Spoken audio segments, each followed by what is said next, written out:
to order. So welcome to the August 19th, 2026 Executive Committee meeting. We acknowledge that we are on the traditional lands of the Treaty 4 territory, a treaty signed with 35 First Nations across southern Saskatchewan and parts of Alberta and Manitoba, and the original lands of the Cree, Saulteaux, Dakota, Nakota, Lakota, and on the homeland of the Métis Nation. The City of Regina owes its strength and vibrancy to these lands and the diverse Indigenous peoples whose ancestors' footsteps have marked this territory, as well as settlers from around the world who continue to be welcomed here and call Regina home. Some members of City Council and City Administration may be attending the meeting today through video conferencing. I would like to remind those members of the following. Please ensure your video camera and microphone are turned off. If a member of Council wishes to speak, use the raise hand function to be placed into the speaking queue. When speaking, remember to unmute your microphone, and all votes will be conducted with a recorded vote. New meeting management technology is in use in Henry Baker Hall. As such, delegations and council members in attendance will now see their 5-minute allocated speaking time appear on the blue display screen to my right. When there are 30 seconds left in the participant's speaking time, an automated warning will sound from the system. At the end of 5 minutes, a notification sound will come through the system, and the speaker's microphone will turn off automatically. The deadline to register as a delegation for reports recommended for the consideration by City Council at its meeting scheduled for August 26, 2026 is 12 p.m. on Monday, August 24th, 2026. A written submission is required to be submitted at the time of registration for all delegations to City Council meeting agenda items.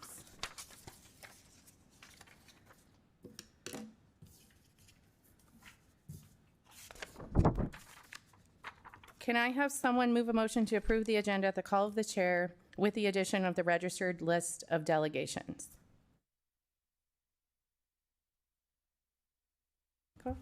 Okay, Councillor Flores. I will call the question. Any opposed? Carried. Can I have someone move a motion to approve the meeting minutes of the July 26, 2026 meeting? Councillor Burton, any errors or omissions? I'll call the question. Any opposed? Also carried. Okay. Now I'm going to, we're on report EX 2682, Growing Young Movers Social Enterprise Facility, and I'm going to call upon delegation Brian Lewis with Growing Young Movers, based in Regina, Saskatchewan. Brian, if you can introduce yourself for the record, the organization you're representing, if any, although I just said, but if you can tell us again, and the city and town you reside in. You will have 5 minutes to speak to Executive Committee, after which you will have the opportunity to respond to any questions from members of Executive Committee.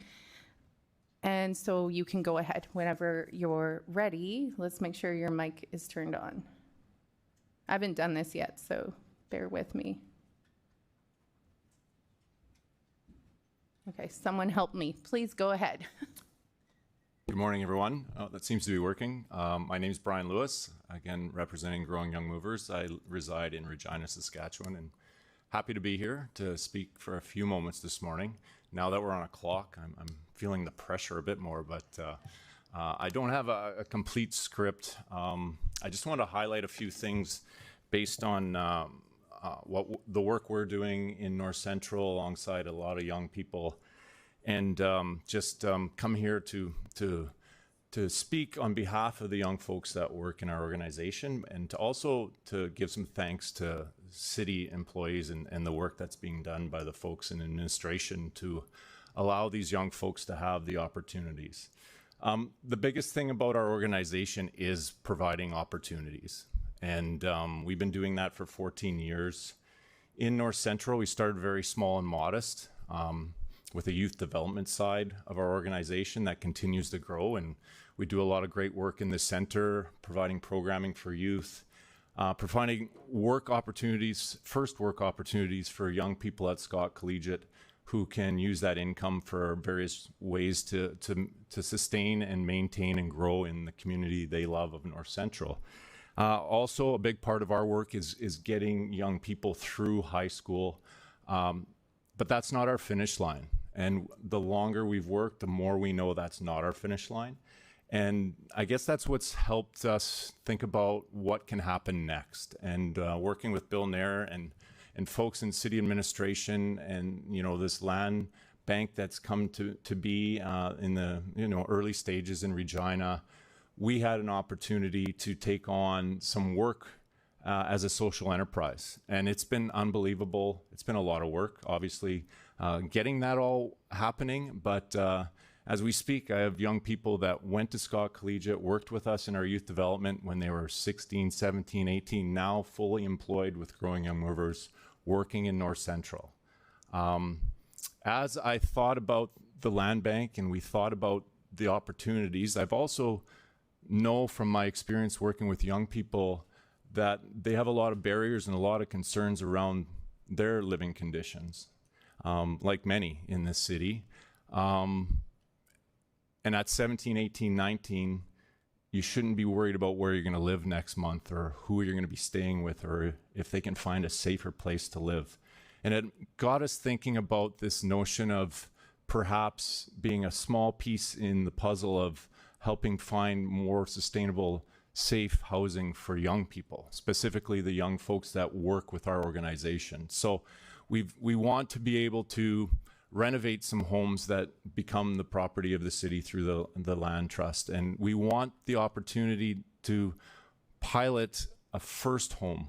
We won't call them tiny homes, but first homes for young people that could go on empty lots in Regina's North Central. For a 18-year-old that works with us full-time to live in and pay a rent that's reasonable in a safe place that's going to be maintained. With the whole notion of moving to a position for those young folks that they can purchase some of these houses from our organization and own them and have equity, because they tell me over and over again, North Central is where they want to live, is where they want to grow up and continue to give back to. So we want to be able to help with that. So the ask in my 1 minute and 30 seconds left is to approve some funds to help us build our hub.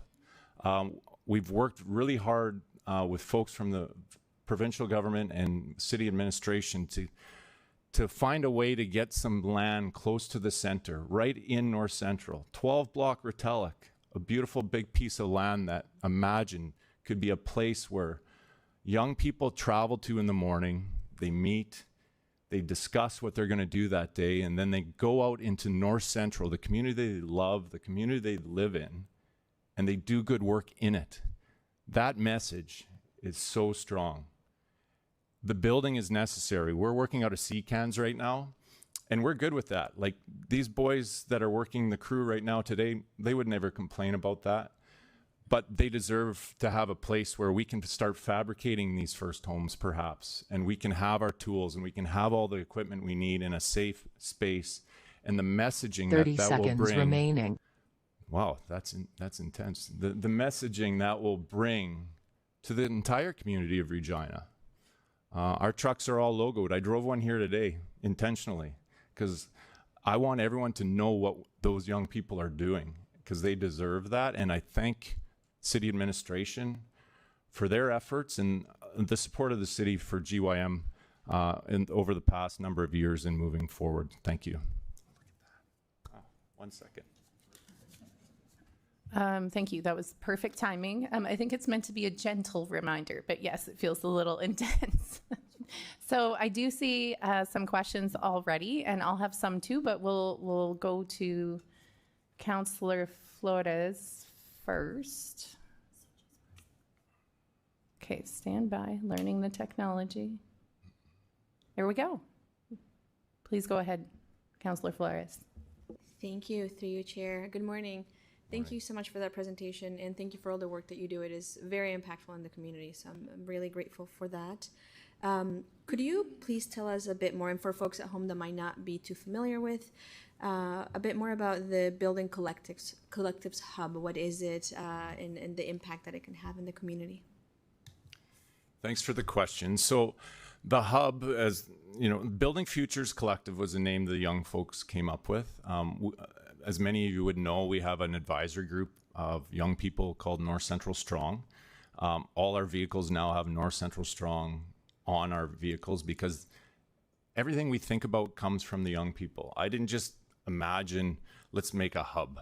I never thought I'd be in anywhere close to talking about home renovations or helping young people have space. But the hub itself would be, I would say, a modest sized building, a 2,000 square foot shop, if you will. But it's a hub. It would have an office space near the front. It would have a meeting space, and it would allow us to house all of our equipment in the compound with the yard and the adjacent yard. So 100 feet of frontage on the property, with that building on the corner property, 1202 Retallick. And that would be the space where our young people would come and go on a daily basis to go, work on renovating a home that day, or other people going out to do debris cleanup, or other people going to do locking carts in partnership with the city, or doing the maintaining of the lots and the properties that is in the land bank right now and will continue to grow. That's the idea. It's just, imagine a beautiful space that's been designed in a way that would fit into the community. It's not going to overtake the community. It's going to be an addition to it. The young people want to put beautiful graffiti on the side of it that explains who they are. And I can't wait to design that with them. And it will be a hub. It will be a place where people want to be, but they're coming there to work. They're coming there to make their community even better. So I hope that helps explain a bit. Yes, it does. Thank you for that. And I know you right now, during your remarks, you elaborated a little bit about the impact that space would have in the work that the Growing Young Movers folks are doing. Could you elaborate a bit more as to why this is the next step, moving from CCANs to a central hub? How would that impact the growth of that work? Yeah, thank you. I mean, we want to do much more than we can right now. We can't purchase every piece of equipment we need because we're running out of places to put them. We're using a temporary space behind the Mamawayatatun Center. We're parking vehicles in other spots. We can't do what we need to be able to do by having a full-time facility. A facility that, the funding would come from the city of Regina, but some would come from other grants we have. Since the proposal went in, we have other funding in place too that would allow us to help support this. So having a full-time space is also a message to these young folks that this isn't going away, and this is another commitment. It's like the commitment of the groundbreaking on Parkdale Park this summer. You have no idea how impactful that will be on those young folks, because it's something they've asked for and they're actually going to see it happen. This is the same thing. I tell the young folks working for us now, it's like in 5 years when you're running a crew and you can say, when I started, we worked out of a CCAN and look where we are now. And that's the messaging we want to continue to give to the community and to the folks that work with us. Fantastic. Thank you for that. And through the chair, just one last question. How many students are involved now, and what's the goal as the growth of this program happens and as more resources are available to see in the program? So right now we have 4 full-time employees with it. And again, that's working out of a CCAN. We continue to think about how we can evolve and grow and sustain, right? It all has to be sustainable. And ideally, if we can make any small profits off our work, it goes back into our youth development side of our organization. I can't think of a reason why we can't be by next summer 10 to 12 employees. There's lots of opportunities. I mean, we're going to be talking later here about the yard, the adjacent yards you can purchase. I was saying to Bill, well, maybe there's a way when we work with these folks that want that yard that there could be a fence to then make their new perimeter, and maybe our folks could be the ones that offer that service. So the opportunities are there, and they can be there if there's a permanent place to work out of. Yeah. Fantastic. Thank you so much. That's all. Thank you. Yeah. Thank you, Councillor Flores. Mayor Bashinsky, 1 sec, please. There you go. Please go ahead. Perfect. Thank you. Thanks, Brian. Good to see you again. I just wanted to ask about, residents raising concerns, and you and I have talked quite a bit about, really tactical things that would make a big difference. So garbage, graffiti, like those are two big pillars. So as building future collectives, Futures Collective grows, I'll have to practice that. Do you see opportunities for the organization to play a larger role in addressing some of those challenges while creating some of those additional employment opportunities for youth? Most definitely. Again, working with folks at city administration, we have a number of young people I could hire tomorrow to add to our collective, to our group. We want to be a part of that. And the messaging that goes to a city when young folks are cleaning those alleys in the spring, which are, they need extra work, when yards that are not being maintained properly, when young people are doing that, it's a good thing for everyone to see.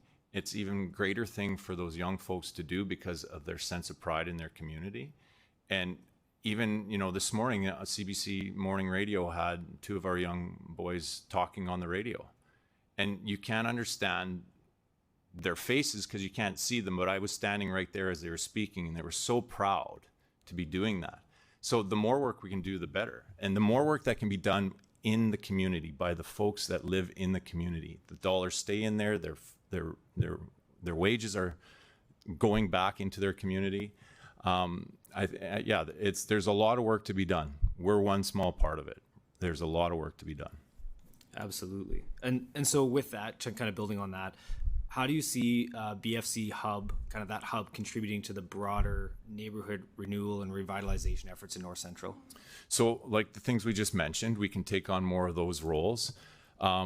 We have a plan. We have 2 properties we're hoping to be working on soon. We want to pilot a first homes for young people. We want to start that. We want to start teaching the young students of Scott who are in the construction pathway those skills, so then potentially we can hire them outside of school hours, but then once they graduate, and we can be fabricating smaller homes for young people, and young people in care of the provincial government as well, who need a place to live to be able to go to school. So there's a lot of that we're working through to try to work on. The renovation of homes. Again, it could go to, we plan in the spring to put a call out to anyone who wants our services. We did work in Harbor Landing this summer, and we had our young folks traveling there in our vehicles and doing that work for individuals who asked for our work. And that message of those young folks leaving North Central and giving back to that part of the community is big too. So there's endless opportunities, but we can't do any of this if we don't have a permanent space and a workable space that's safe and that's obviously right in North Central, right in the heart of North Central. Like I said, if you're going to pick a block and pick a street in Regina, 12 block Retallick is beautiful. It's 4 blocks away from the center. It's right there, and we can access everything we need from there. And thanks for that. And just to reiterate one more time, and I know you mentioned it, but you do see this as an opportunity to get a hub to work to have a self-sustaining entity that grows organically through investing in the community. Most definitely. Yeah. Like, obviously we need support. I mean, building anything nowadays is outrageous, and we all know that. But these folks deserve to have that. But our plan is, while we're doing this work, we're making the income we need to sustain, and we manage it in a way, and we teach these young folks how to manage these things in a way that we can sustain and grow. And like I said, if we can do it right, we can put dollars back into the youth development side, which is always in need of funding, and grants leave and come and go. This is a way to take care of ourselves in a sense by doing great work. Awesome. Thanks, Brian. Yeah, thank you. Thank you, Mayor Bashinsky. Next, I see Councillor Fro. One sec. Please go, or no, doesn't look like your mic's on yet. One sec, please. It's on. Okay, please go ahead, Councillor Fro. Thanks, Brian. Great job, and welcome back. It's first, thank you. Thank you for 14 years of following through on your commitments. And I think you mentioned before how important it is when we meet kids where they're at to follow through on our own commitments to them, right? Parkdale Park is one example. I just only have one question for you, other than thanking you for your work. And that's the funding model, right? So, sometimes when we do partner contributions as a city, in many cases, right, it's really important to us that the project is sustainable. Anytime we use our dollars or flow through dollars from other levels of government, you mentioned a little bit before, you shared in your background, your proposal, some of the stacking from Prairies Can and other roles of government. Where are we at with that? What happens if we say no today? I hope and suspect we won't. What happens if other levels of government say no? Just paint me a picture of what the funding picture looks like in an ideal situation, but also contingencies should one level of government sort of say no. We just want to make sure that we're giving you a hand up and saying thank you for the great work you do, that we're ensuring that we're investing in something that's sustainable in the long term. Thanks for the question. Where we're at with the federal dollars that we've applied for, we haven't heard back on yet. But with this 300,000 and the RBC's contribution and then money that Growing Young Movers can put forward, we know we're in a space where with partners such as local industry we know will give us pretty solid kickbacks deals on the pricing of the materials needed. We can get the structure up in the spring. We might not have it fully kitted out, but that's an opportunity as well for young people as we move forward. We can find more funding through donations, through corporate, through other avenues to build within once we have it structured. We just need the structure at the bare minimum to house everything we have in a safe way, because again, we can't leave trailers and trucks and equipment just sitting out in the community. It's always a struggle and nothing's for sure, but I do know, like you mentioned, everything we've said we would do as an organization, we've done, and we don't bite off more than we can chew, and we don't do it if we don't believe we can make it happen. There's no way we can turn back on building this building because we've already began the work. It's maybe not the best answer, but we will find the dollars we need, and we'll find the people to help contribute to it. The story is starting to grow, no pun intended, but many people are asking about this work now, and I know other investors are going to come in on it. Well, thanks. I trust your word and I trust your track record. Thanks. Cheers. Thank you, Councillor Fro. Councillor Rasevich, please go ahead. Through the chair. Now, just when you mentioned about just fixing up houses or maybe building new houses, I'm just wondering, have you spoken with Street Culture? Because I've talked to Mike Gerard about I guess they have youth as well. This is something that they're very interested in, building or refabbing houses. So I'm curious, are some of the, I guess, the people working for you, are they all students or are they done school? You know what I mean? Like, I'm not sure if are we talking to some similar, I guess, people or that's all? Yeah, so I've had a number of conversations with Jeff at Street Culture, Jeff Dudar, and we're talking about how potentially that space they can have maybe work out of that space as well at times, and we can partner on some of the things that they're working on. As far as the young folks in our two organizations, I could say from our end, we're working with young folks that are in school or have graduated from our programs at Scott Collegiate, where Jeff and all the crew over there are working with young folks that are maybe out of school or trying to get back into school, or they possibly have been through school, but maybe they weren't connected to anything we're doing. But the idea is still, how can we all work together? We're lending Jeff some equipment. I have to get back to him on that text, but he texted me asking if he can borrow some things. And of course, we're going to allow that because we're all trying to do the same work in some ways, right, just with different folks. We also, I should mention, like we've been talking with Habitat for Humanity and the idea of them wanting to build some more back in North Central again, but geared towards young people. So we're going to work through that with them as well. So there's interest from other folks, and we want we don't want to reinvent things. We want to support each other as we do this. Yeah, as I guess that's kind of my point, like why, if we're gonna do stuff like that, then why have everybody doing their own thing? Because now that becomes, just becomes a little more inefficient, right? Yeah. I mean, it's just my thinking, and I guess because I've spoken with, when I've spoken with Mike, like they mentioned that sometimes doing projects like that, if you're rebuilding a house, you want to build a house, there are people in the community that will, donate lots of the, or give a good deal on lots of, I guess, lumber and all kinds of, I guess, materials that are needed to build. That's what I was told. So I guess that would help you guys, obviously. Certainly, and I mean that's another thing. Talking with Habitat for Humanity and their restore, we're working with them around some logistics on how we can use pieces from their restore to support the work we're doing too. So yeah, It's good. No, it's a good place. I take a lot of stuff there. yeah. I take a lot of stuff there. But anyways, thank you. Thank you. Okay, thank you. I don't see others with questions. I do have a couple of my own. So I think you already touched on the sense of renewed hope from youth involved in growing young movers. So that was one of my questions. I do feel like you've touched on that a bit. I don't know if there's anything else you think needs to be added there. Like as the city's continuing to invest in North Central, this sense of hope that you're seeing, is there anything else that you'd like to add to what you've already said?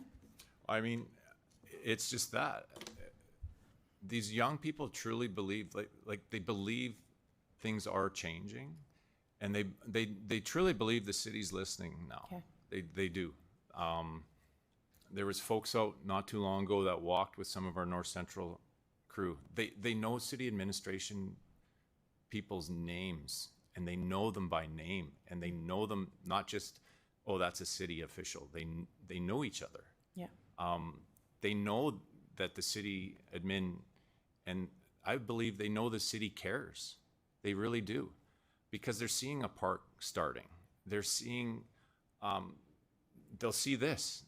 They'll see that this building will go up, and that you can't put a number on that. You can't quantify how big that is for these young folks. It's opportunity. It's a sense of belonging. They say it all the time. They feel like North Central is not a part of the city. Right. And I feel that's changing based on what we're seeing and what we're trying to do. It's just a small part. We're a small part of it. Great, thank you. So we see in the report that I have a question about this, that the province or the Saskatchewan Housing Corporation has agreed to sell the city a vacant lot for $1 on the condition that we in turn sell it to you folks, or provide the land for $1 to growing young movers for the development of this facility. Would you say, is this an example of the city and province collaborating to support North Central revitalization? I don't feel like we've always seen that in the past. Would you say this is a good example of that actually happening? Yeah, certainly. I mean, the government, I guess, didn't have to give up that lot. They could try to sell it. They could keep it. I think there needs to certainly be more working together. But when I spoke with folks at the provincial government level and explained what we're trying to do, it was like, yeah, this is a no-brainer for us. We need to help support this. It's an empty lot right now. Yeah. And in a year and a half, I hope it's not. And the changes that will make for decades to come. So does more have to occur? For sure. But I think this is a perfect example of how we can work together to get, right to the boots on the ground folks that are trying to do the work needed to help support communities. Great. And I have one more question, which is, can you just briefly touch on what you see as the benefit to the whole city when we invest in revitalizing North Central particularly? Well, I mean, oh my gosh, I could go on and on. Just from you folks have to every year with budget talk about, your taxes and all those things. I mean, there's 400 empty lots in North Central. Maybe we start putting some more properties in North Central, and we have young people that are employed and working and owning these homes and then paying property taxes on these homes and contributing in that sense to the bottom line of the every year budget of the city of Regina. That's one piece. Yeah. The perceptions of North Central are changing, and that's bigger than any property tax that you can take in from someone living in North Central, because there are still folks that feel this community gets too much. You know, they're pulling too much, and we're putting too much into it. But you know, as a whole city, if we want to be a strong city, we have to have strong. Every community needs to be strong, and North Central is strong. The folks need more opportunities, and the young folks do. And what it can do to revitalize North Central is you know, it's going to impact every resident of Regina for decades to come. Because, you know, you're only as strong as your, and I don't want to, it's a terrible saying, maybe I shouldn't say it. It's not the weakest link, but you're only as strong as your whole community together, right? So you need to support everyone in all communities. And, you know, these young folks came up with North Central Strong. It is a strong community. They're strong folks. These young folks just need a few more opportunities to showcase that, and the whole city will benefit from it. I could go on, but Okay. that's enough. Great, thank you. I do also see Councillor Mancinelli, so please go ahead. Sorry for the late question. It kind of occurred to me late. Thank you for doing this and helping this organize and come through, watching it grow through starting with cleanup, working on to organizing crews and to the growth it's had, working through demolition, all these young people getting their hands on tools and learning how to do things. When you talk about the shop and construction, it sounds like you're planning on building things modular in a modular fashion for what's going forward. Mm-hmm. Is that correct? Yeah, I mean, again, we're starting small, but start is the whole idea. We want to try to pilot a first homes on an empty lot where there would be a model or a plan that could be fabricated partly in the shop, or potentially most of it could be fabricated and taken to the lots. Yeah, we want to teach these young folks how to build that home, so then we can replicate that on other properties if it works out well and they are suitable for young folks to live in, which we feel they would be. We have a preliminary design of what they could look like.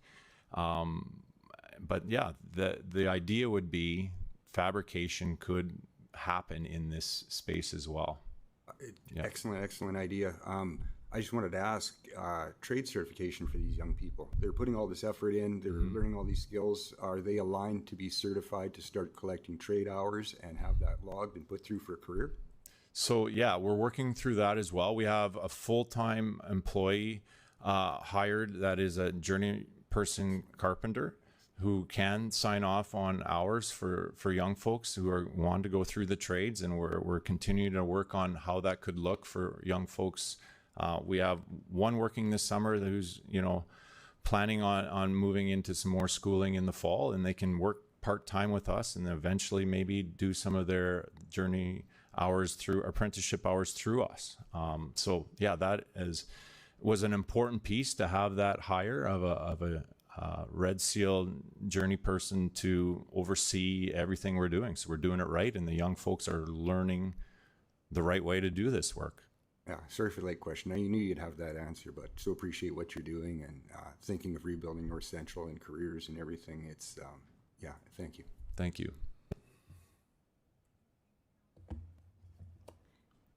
Thank you, Councillor Mancinelli. I don't see further questions for you, Brian. Thank you for addressing Executive Committee, and you can return to the gallery now. Thank you.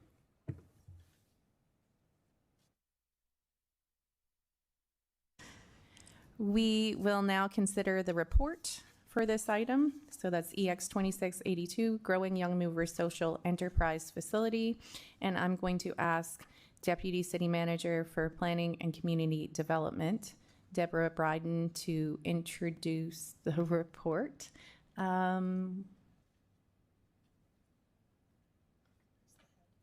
Okay, go ahead. Thank you. Thank you. Through the chair, good morning, everyone. Great to start the day with such a fantastic report to bring forward to you. This report is really a collaboration between Growing Young Movers. City administration has done a lot of work with these folks, as well as the province of Saskatchewan and other groups. So we're recommending numerous aspects that support the development of Growing Young Movers' proposed Building Futures Collective, BFC, hub at 1202 Retallick Street, which is, as Mr. Lewis described, in the heart of North Central neighborhood. We require City Council approval to receive the land from the Government of Saskatchewan and to donate it to Growing Young Movers. We also are requesting commitment of $300,000 from the Housing Accelerator Fund, monies that we receive from the federal government for the construction of their facility, and also to offer a municipal property tax exemption. I think there's many key points and messages I could provide, but I think Mr. Lewis did a fantastic job describing the benefits of this collaboration in this community. And so with that, I'll just open it up for questions. Thank you, Ms. Bryden. Can I have someone move the report? Councillor Fro, do you wish to speak on the report? Okay, so you're going to hold off for now. And so we'll see if there's questions from committee members on the report. I don't actually see anyone yet. Oh, here they come. Okay, we'll go first with Mayor Bashinsky. Please go ahead. Perfect, thank you.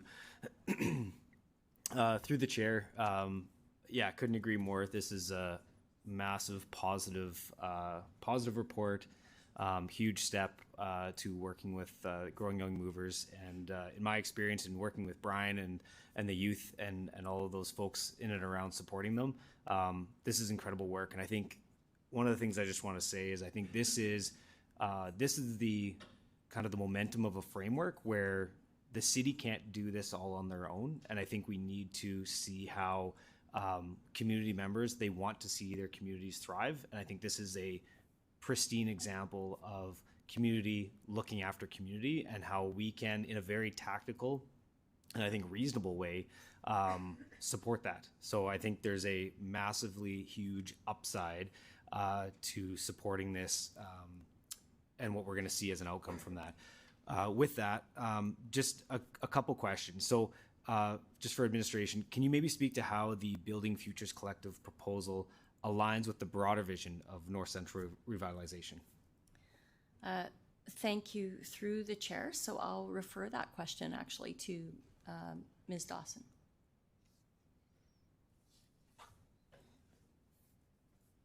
Through the chair, there's lots that we can say about the work that we're doing with community members and within North Central, and the team here has done an amazing job at working away at many different avenues to try to work towards revitalization.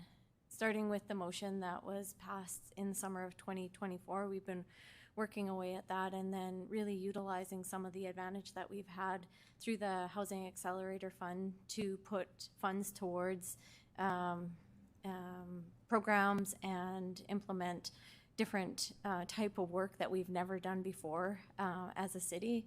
One of the next reports is about the affordable housing land policy, and on that, so we'll see through that report, but Growing Young Movers is a partner in that work, of course, working at maintaining and helping us out with the properties that we have in our housing land bank. And of course, we want to support them in having a hub and having a place to store their equipment, because they are doing work as a whole to try to help with our revitalization efforts within the community. And we've been working away trying to find a property for the hub for some time. It's so it's a unique sort of proposal because it doesn't fit nicely mid-block or on smaller lots. And so when this opportunity came about and, when the province was willing to partner on that particular idea, then it just seemed like a great fit. You will see some other pieces come forward. We do need to rezone the property, and that will come forward to Planning Commission next month. But as a whole, Growing Young Movers has been a great partner. And I'll just maybe see if Mr. Nair has anything else to add.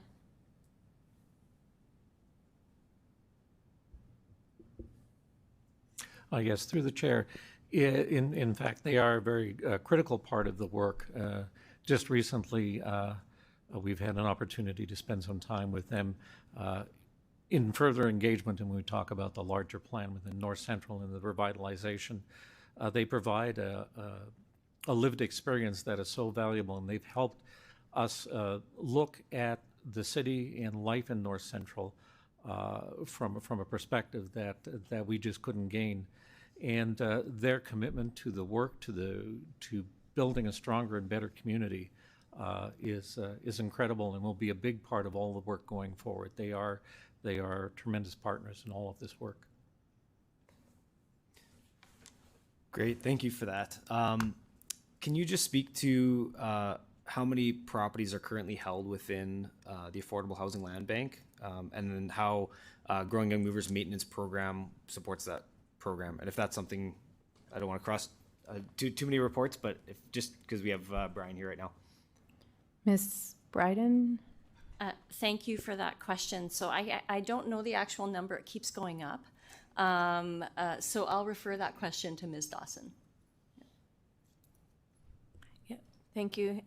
Ms. Bryden's right. This continues to change every day, which we're very excited about. But we currently have 41 properties, and so most of those are within North Central, and I believe there's one within Heritage now. So, yeah, and we are acting on another 57 soon. Okay, great. And just on page 8 in the report, it mentions appointing a lead for North Central. Can you speak to, like, do we have someone fulfilling that coordination lead role right now, and kind of how that works? Sorry, one sec. Who's that for? Oh, one sec, Ms. Bryden. Go ahead, Ms. Bryden. Thanks. Individual is trying to check. Yes, Jonathan, over there, fine, next to Bill. Perfect. And that's a single point of contact for our folks to talk to, and then you would liaise with everybody to make sure that all the different coordination efforts and departments can connect? That's correct. Okay, fantastic. So yeah, that's amazing. Obviously happy to support this. I think this is incredible work. Thank you to administration. Thank you to the province for their role that they've played in getting this piece of property in our hands as well. And thank you to Brian, who's in the gallery still, you and all of our young people who are actually doing the work and actually changing North Central for the better, for themselves, for their community. So thank you to everybody involved. This is absolutely a positive step, and I really look forward to seeing shovels in the ground. Thank you, Mayor Wyszynski. Up next, I see Councillor Rasovich. Yeah. Please go ahead. Through the chair. No, it's pretty exciting, and I know that, like I asked the question, just hopefully some other groups and organizations can help and work together, and, instead of everybody doing their own thing, I think it's just more efficient that way. And I guess the only other question I had was just for, because I've gotten some phone calls or messages from constituents about, worry about mill rate and taxpayers, and stuff like that. So I guess I'm just asking admin, this doesn't affect the mill rate, does it? Thank you for that question through the chair. So the initial funding for the hub is funded through the federal dollars we receive through the Housing Accelerator Fund, so no. And also I think it's the next report where we're talking about how we can create like a circular, from land sales, any profits that would go back into pay for the maintenance of these properties. Ultimately, the city has to pay for the maintenance of any city-owned property.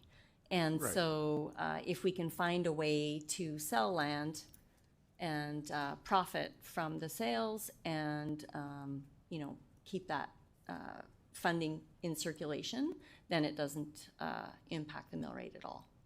Yeah. Okay, thank you. Just wanted that to be, so people could hear that. Yeah, That's all. I think, thank you for that question, but I also think that, and Mr. Lewis spoke to this a little bit, but there's so many socioeconomic benefits to seeing the redevelopment of our central community. And I know that's, we don't really talk about why it's so important that the city center or some of the central communities are important, why the revitalization is so important. But if we revitalize these communities, it'll actually see benefits in a world where our revenue neutral tax rates will, you'll see reductions out in the outer areas of the city because it'll be more balanced citywide. And we're hoping to bring out some language and some stuff coming out here for council probably in the next couple of months that talks about that type of work and why it's important for the city. Thank you for that. I totally agree. I mean, like you said, we got 41 properties, another potential 57. The province has, I guess, 400 empty lots in North Central. I mean, there's lots of potential. There's so much potential, to do good things. So anyways, thank you for that. Yeah. I just wanted to kind of, so people can hear this. That's all. Thanks. Thank you, Councillor Rasevich. Councillor Flores, please go ahead. Thank you. Through you, Chair, I just I know a lot of my colleagues and our delegate has stressed the importance of initiatives like this, and as we've just heard from Ms. Bryden, this type of investments ultimately impact the whole city positively. So I just wanted to add my voice and commend the work that has been done. And I don't foresee anyone not supporting this because it is a project that makes sense. And I think it would be a great proof of concept for other future investments that look to uplift communities that can then give back and improve their own neighborhoods. So I'm just really happy to support this. I'm really happy to see this project. And I know there is a ton of great work happening with different nonprofits in our city. And as someone who's worked in the nonprofit sector, I can attest of they do a lot with very little. And it is so impactful when solid, predictable investments are made, because then you can focus on the what the purpose is. So I'm really happy to support this and really happy to see that this is has consistently been growing, and look forward to the great things that will happen through this project. Thank you. Thank you, Councillor Flores. I just wanted to touch on, I don't see other speakers. We'll see if anyone comes up. But I do have one question about the wording of the report in one spot. So on the bottom of page 2 of the report, it talks about it says the use of HAF funds originally allocated for the HIP pilot program will limit the amount of support that can be provided under that program. I just didn't understand exactly what that was, what was meant by that. So I'm hoping someone can clarify what is meant, like what that sentence is intended to convey. Is that for you, Ms. Bryden? Okay, one sec, please. Please go ahead. Thank you. Through the chair, so I'll start and then I might refer to Mr. Nair, but basically we had allocated funding for the housing incentive policy for the rental repair part of the policy, and we're taking $300,000 from that funding that was allocated to that program. Mr. Nair, do you have anything further to add, or? Oh, yes, through the chair. This particular pilot program that we had run was undersubscribed. So we actually did have a reserve of funds in there. And because the application period has pretty much closed off, those funds were available to move over to this for this use. Okay, I think I understand now. Okay. Yeah, I'm, you know, like others who have spoken, very happy to support this. But I think it is really important. I've heard this time and time and again in the short time, really, in the scheme of things that I've been representing North Central as the councillor for that area, how important it is for folks to see not just plans of how we might revitalize the city, but as actually taking concrete steps to revitalize North Central. So I think that I think that everyone involved in coming to these recommendations has done an excellent job at coming up with what are some tangible steps that we can take in a time where budgets are tight, so that it's a reasonable step forward that demonstrates real progress in revitalizing North Central. And I feel that you all, so this is staff and also Growing Young Movers, have made it very easy to support this recommendation. So thank you for all your work, and hopefully residents can see, I guess, Ms. Bryden, I don't know, you spoke a bit about like what are the benefits to the whole city to revitalization of North Central. So I do think, like, I don't know if there's anything further you want to touch on there, because that is the point as well. It's not just about, do you care about North Central? It's like, this is something that will benefit all of the city. So is there anything further that you would want to mention in relation to that before I wrap up my remarks? Oh. Okay, go ahead, please. Thank you for that opportunity. I don't think I have anything further to add at this point in time. We are working on, of course, the revitalization for North Central. We're also working on the city center strategy, and part of that will help with that. Part of that work will be that messaging, so that other folks can understand exactly why these things are so important across the city. Great. There's financial benefits, but just the community pride and the other socioeconomic benefits are just so broad. Great. So thank you. I look forward to seeing that messaging, but I do hear broad support for tangible steps to revitalize North Central, not just in North Central. So I'm not saying that folks don't understand that, but I think that messaging is important. So thank you again for this work. Councillor Radens, I see you're wishing to speak, so please go ahead. Yes, I'm happy to hear and to see a plan to help revitalize North Central, as many of you have already said. Huge benefits to our city overall, and to see the pride, as already mentioned, thank you for that, for my young movers and in this project, and to the pride that they're taking in their community. Thank you again for this, and you know, because I've continually been bringing up North Central and the work that we need to do in our inner city, and so it's good to see that that's finally happening. Thank you.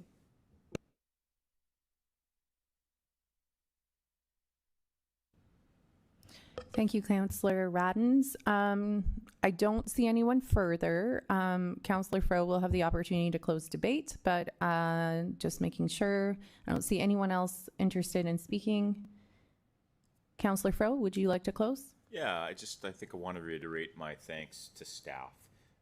John, Bill, Autumn, through you, Deb, you know, I know there's likely many others. I've heard directly from folks in North Central, and I've attended some events, and I've just heard fabulous feedback from our team. So I think it's worth reiterating. I've also heard that some of these kids would like to challenge John Praddock to a game of basketball. But maybe just in closing, I think oftentimes as it relates to communities like North Central and Heritage and at the city level, we're great at pilots. We're great at trying things. We fail often when we scale. So given that we're all on the record today talking about supporting this program and growing young movers in North Central, let's remember that, right? When it comes to budget, let's remember that when growing young movers continues to follow through on their commitments. And let's remember that as we continue to talk about North Central and heritage and the land bank and the community land trusts. It's good news, but it's particularly good news if we continue to scale. So with that, I'll close debate. Thank you. Thank you, Councillor Fro. I will now ask the clerk to start the vote.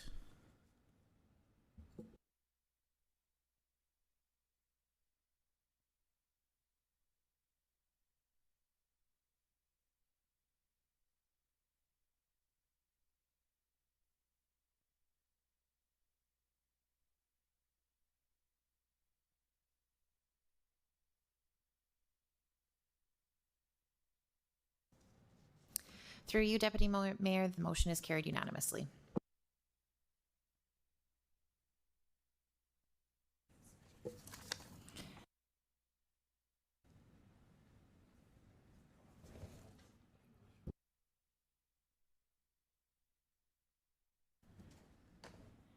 We will now consider item EX 26-83, acquisition for a municipal purpose 2704 Saskatchewan Drive. I will ask the director, just trying to say, okay, making his way in. So once he is settled, I'm going to ask the director for land, I'll read it slowly, real estate and economic development, Chad Jedlick, just whenever you're ready, we will pass it over to you to introduce the report. So just one sec, please go ahead if you're ready. Good morning. Through the chair, the Saskatchewan Drive Corridor Project is a multi-phase redevelopment of Saskatchewan Drive between Louvain Drive and Winnipeg Street. The Cathedral neighborhood portion of the project between Albert Street and Elphinstone requires multiple land acquisitions, 4 of which the real estate branch has purchased. Negotiations with the final remaining property have been ongoing since January of 2022. While we are continuing to negotiate the acquisition in good faith, deeming the property required for a municipal purpose at this time preserves the city's option through the Municipal Expropriations Act should those negotiations fail. Administration's goal is to finalize the negotiations and acquire land through mutual agreement. Finalizing the negotiation as soon as possible will provide both the owner and the city with resolutions so that both sides can move forward.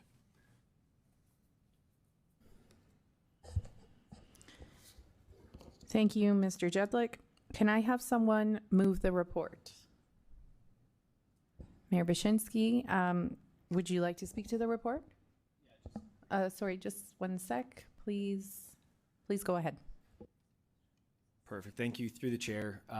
Just for members of the public who may be unfamiliar with the process, can admin just maybe explain what it means to declare municipal purpose and how that relates to this recommendation?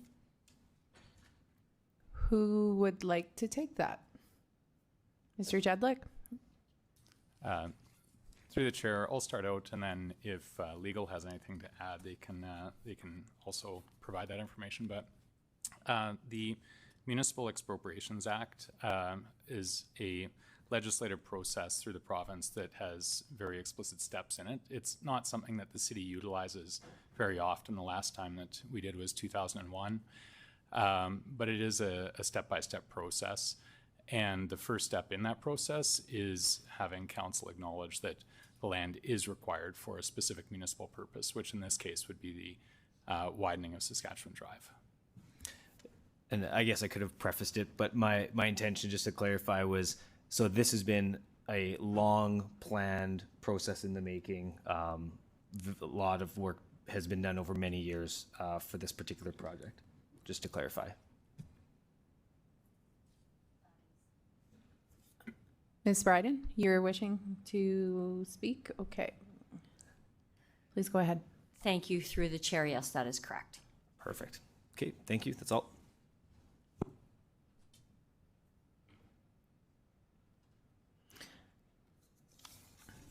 Okay, thank you, Mayor. Okay, I don't see anybody else with their mic requesting to speak. So, Still seeing no one. Now, Mayor Bashinsky, should you wish to close debate? This is your chance. I'm good. Thank you. Okay, then I'll ask the clerks to call the vote.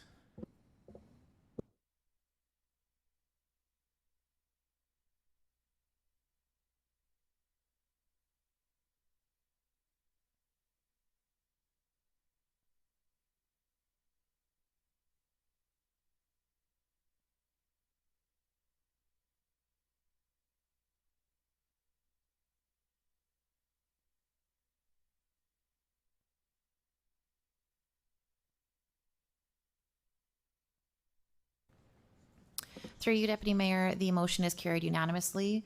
Councillor Mancinelli temporarily stepped away from the meeting.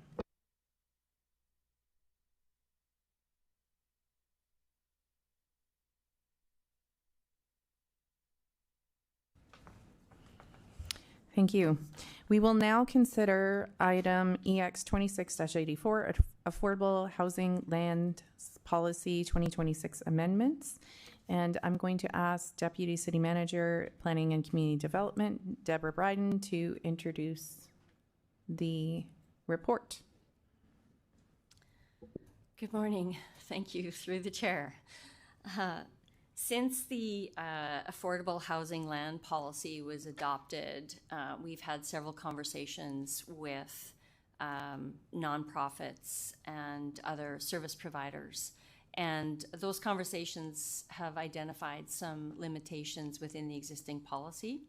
Currently, only community service cooperatives, continuing housing cooperatives, charitable nonprofits, and other legislated entities similar in principle to those mentioned are allowed to apply for property from the Affordable Housing Land Bank. Eligibility eligibility is further limited to housing providers, meaning one of the previous eligible entities that primarily develop, own, or operate housing, and community land trusts that are recognized through an agreement with the city. Recognizing these, the slow absorption of these lots by these nonprofits, and through discussions with other entities, we're proposing some amendments that are brought forward in this report. And with that, I will open up for any questions.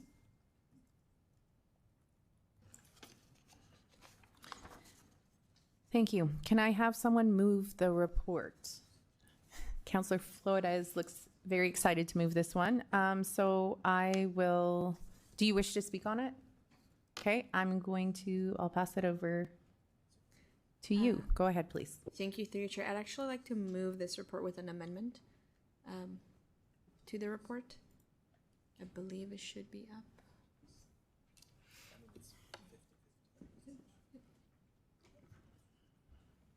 Okay, they will be putting it up.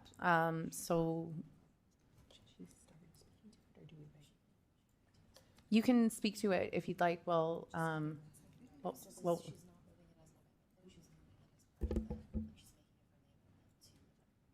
yeah. Okay. So just to clarify for folks, Councillor Flores is moving this as the main motion now. So it's an amended main motion. I shouldn't even have said amended because that makes it confusing. This is the main motion that Councillor Flores is moving. Yes. And so I think, yes, it's up now. So please go ahead. Thank you. Through you, Chair. So great report. Thank you for all the work that has done on this. I think there's some positive things coming in terms of making sure that the stock available is used for housing. And the amendment I'm moving to this is just to include the heritage neighborhood once there's stock available. They're similar to an amendment I brought forward earlier with the land trusts. I did speak with administration, and the reasoning behind it not being currently here is that the stock in heritage is lower at the moment, but once there is stock my understanding is that their intention was to include it. So this kind of speeds up that process. And just given some conversations I've had with folks in the Heritage neighborhood about, their desire to do things with empty lots beside their homes. And if this happens to be a city-owned lot, this opens up that opportunity for them. I know it's quite an engaged neighborhood, and I really appreciate this report in general in terms of what who can access city-owned lots, and the amendments brought in the report are great. So this just adds to that to include the Heritage neighborhood as part of that. So it basically speeds up a step that I believe administration would have taken once stock would be available in the Heritage neighborhood. One question: is now the time to ask some questions on the report, or just okay? Yep. Okay, so I just have one question for administration. As looking through this report, I see the priority being housing. So let's say if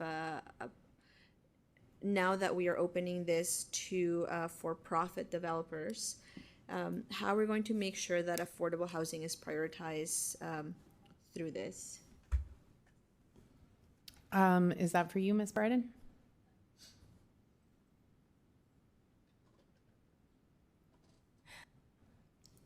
Sorry, go ahead. It didn't work. Okay. Okay. Through the chair, I'll refer that question to Mr. Nair, please.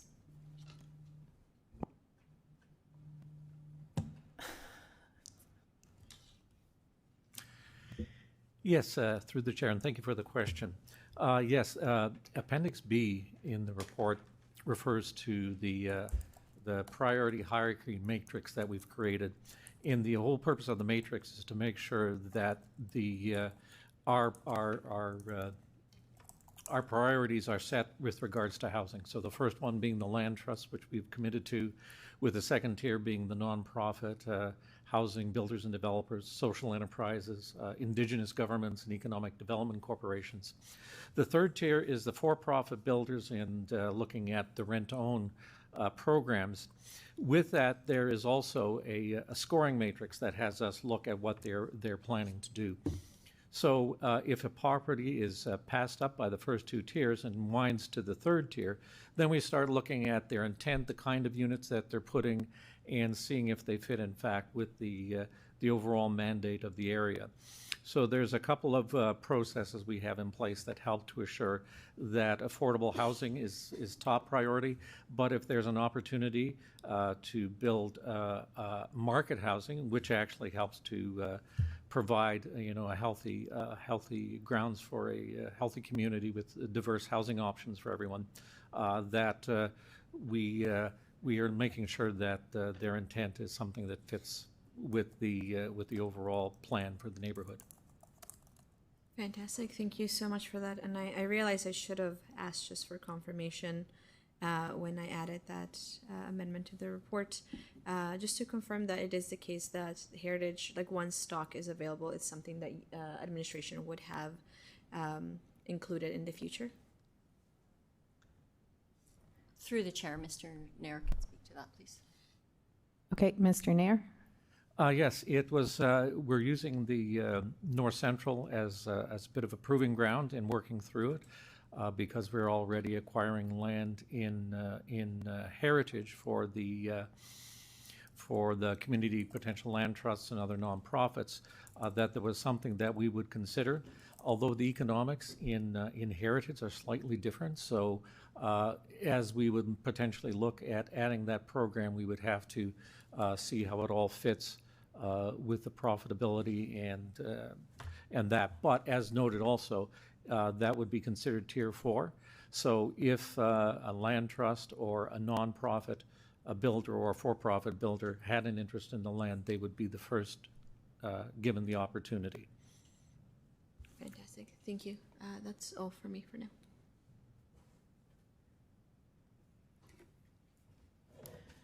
Thank you. Excuse me. And up next, I see Councillor Fro. Please go ahead. Thank you, through the chair. Just to confirm to the city clerk, now will be the time to speak both to the amendment and the overall. Help me out here, Through you, Deputy Mayor, yes, that's correct. Certainly, I intend to support the amendment. I just have a couple of questions first. My first is on sort of capacity and just ensuring that both city administration, but also our communities have the capacity to ensure that both Heritage and North Central are able to take advantage of this. And to that, of the many wonderful things of Heritage, there's lots of people that are activists and community builders and mobilizers. There are also that in North Central.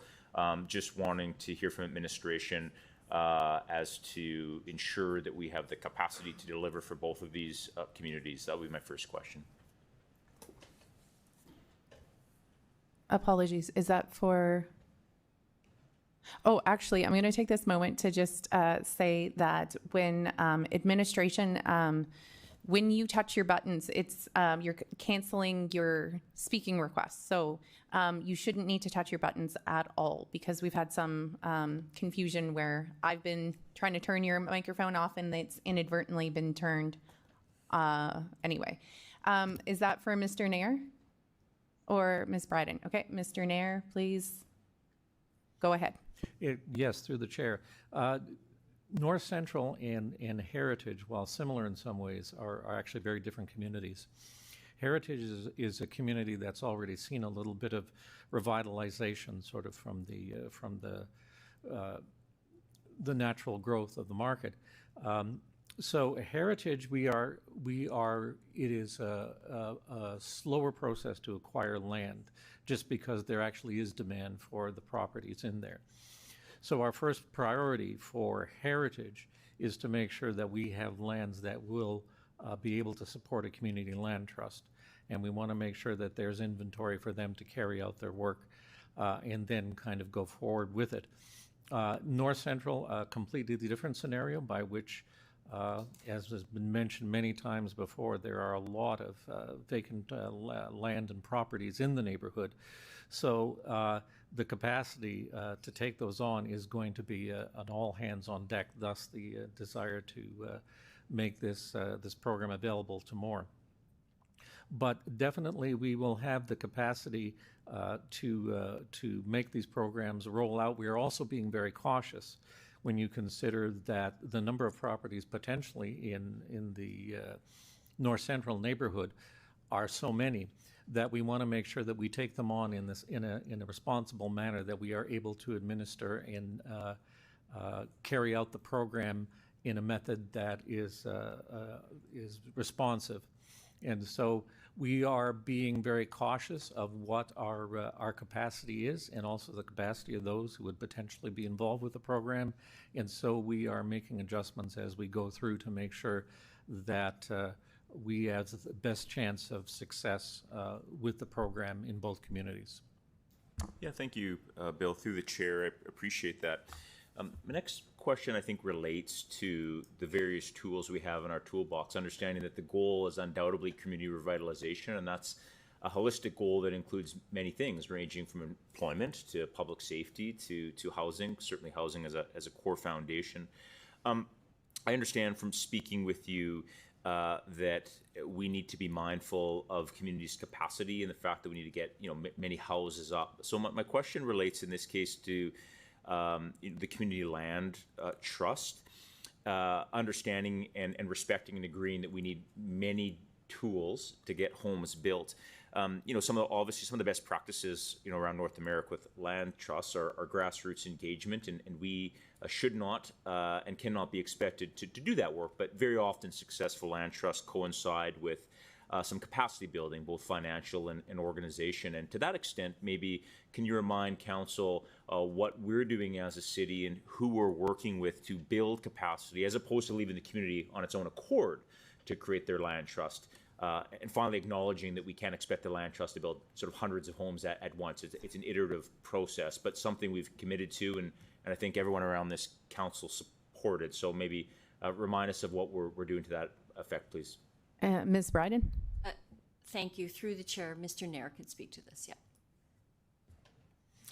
Yes, through the chair, and thank you for the question, Councillor. We've actually been quite active in that our first phase was to go out and do a number of community events, giving an opportunity or sessions to give an opportunity to tell the story about what a community land trust can do. We have seen a strong interest in the heritage community, and they are actually active in a number of steps. A group that has formed and is currently looking at being able to establish their community land trust, which would be a wonderful first step. You're correct that once just getting the land trust up and running is a big effort, and then when you start taking on properties, that's a whole other deal. So we anticipate we're going to see them looking for first smaller opportunities for them to proceed, and hopefully over time they will grow and be able to develop a significant inventory and have a significant impact in their neighborhood. To date, we have not had an individual or a group of individuals come forward from North Central. But that being said, the community dynamic is also very different. There is a strong history of local grassroots activism in heritage, whereas North Central is still sort of building that capacity within their groups. Although we see things happening every day that lead us to believe that that is building stronger all the time. Of course, we have the grant that goes along with it, which is we have two $250,000 grants for the establishment of the Community Land Trust, both for Heritage and for North Central. And so we have funding that will help both start. And we are very optimistic that hopefully we will see one shortly in Heritage, and then over time that we would see one also in North Central. Yeah, thank you through the chair. Certainly, I've met with some of the individuals from Heritage who speak very glowingly through you, Ms. Bryden, to your team's sort of support. They've also indicated that due to some very natural reasons, historic reasons in North Central, there's some worry that without maybe some proactive support that North Central may have a harder time getting a land trust established on their own accord. And understanding that, to create a governance framework in terms of reference and to build an organization off the ground requires a unique skill set. And I understand you've been meeting and working with some national groups that provide some capacity building. But I guess, have we done any asset mapping and proactive identification of partners and allies that may be able to do some of this unique work, given the context you provided in North Central? Because I think we're all, rooting for Heritage to get off the ground. But given the unique characteristics of North Central, and including some very historical mistrust of government for very good reasons, I'd just like to know what we're doing proactively to identify partners and, lead them along, not take over. Mr. Nair? Yes, through the chair. Thank you for that follow-up question, Councillor.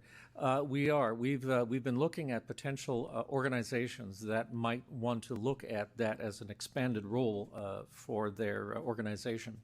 One of the paths to developing a community land trust is to have an existing nonprofit actually form another wing or a division to take on the work.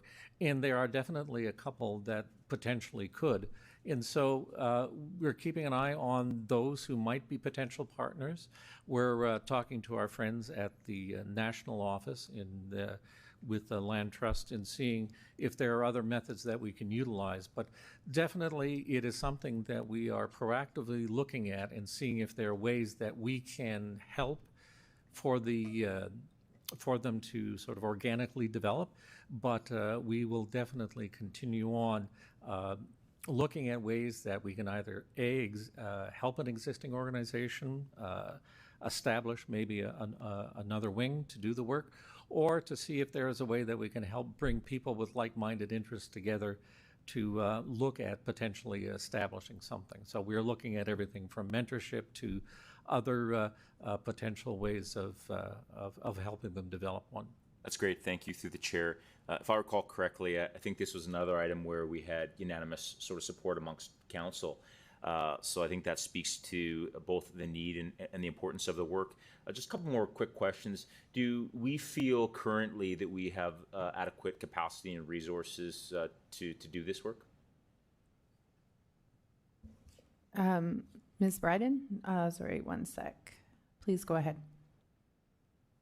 Thank you for that question. Through the chair, I would say right now what we're doing is we're biting off small chunks and working in a strategic way and taking a strategic approach to how we build this out. And certainly we will be monitoring our resources as we move forward.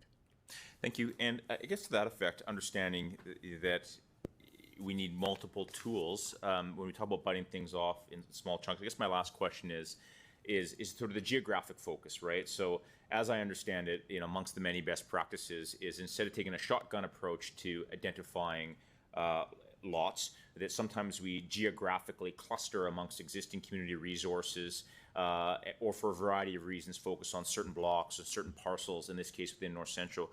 Through the chair, can you just let council know, is that how we're approaching it, or are we strategically identifying certain areas of heritage in North Central, and why would be that the case? And that's my last question. So just through the chair again, thanks through you, Deb, to your team. This is cool stuff, and appreciate your work.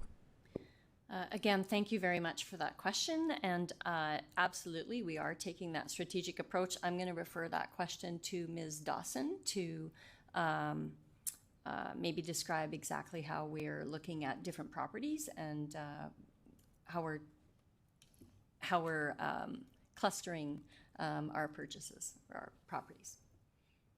Yeah, thank you for the question. And I just want to provide kudos to the team that's helping us. I know we have our team here today, but we also have folks in tax and assessment and real estate helping us out with this work. And it's really been new work for us, but exciting work. And when we're looking at properties, we're looking at just exactly how you described. But some of the criteria is, does it help with the assembly of a larger piece of land that would help with a larger housing project? Does it provide a building or lot that would fit the needs of other nonprofit housing organizations or affordable housing projects? Could it be used for different types of housing? But then looking at really supporting a revitalization plan that we have been working on and creating sort of those safety zones around community schools. So concentrating in areas, we really want to try to get properties that are adjacent to each other, so you can, maybe build, townhouses or multi-unit buildings, and strategically looking at clustering properties as well. And when we do take properties through tax title, there are some of those one-offs, of course, but then we utilize the land bank funds to sort of create that momentum along that block front. Thank you. Was there anything further, Ms. Bryden? Thank you. Through the chair, I just want to know, I note Ms. Dawson thanked or recognized all of the organization that happens around this work with across departments. But I would also say, I mean, just based on the two different reports that are coming before you today, they're all really still focusing on that revitalization of some of our core communities. And although we advance these reports just to help keep things not too confusing and to keep things clear, we very much take a broad view of the work that we're doing, and we aren't doing any of these pieces of work singularly or within a funnel, if that makes any sense. So I just wanted to mention that we are working very strategically to help revitalize our inner communities. So thank you very much, Ms. Dawson and team, and all of the other departments that are involved in this work. Councillor Fro, you're all done then? Okay, thank you. So we're past our time for our mandatory break. So if we're being precise, it looks like we're back at 10:51.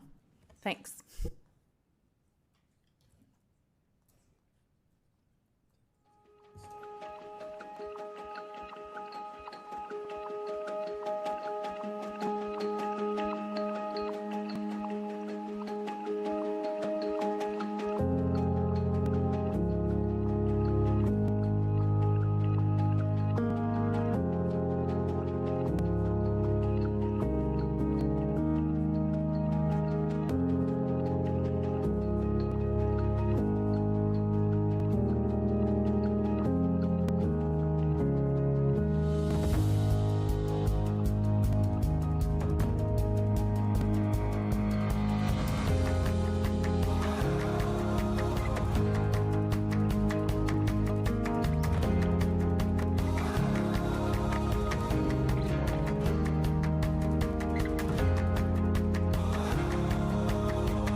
Okay, we're gonna start the meeting again, so if folks can take their seats, please.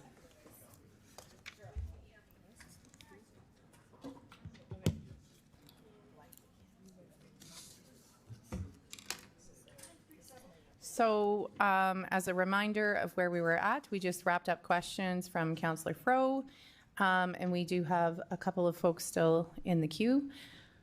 Mayor Bashinsky, you are next, so I will pass it. Okay, sorry, I'm not passing it quite yet. 1 sec, please. Sorry.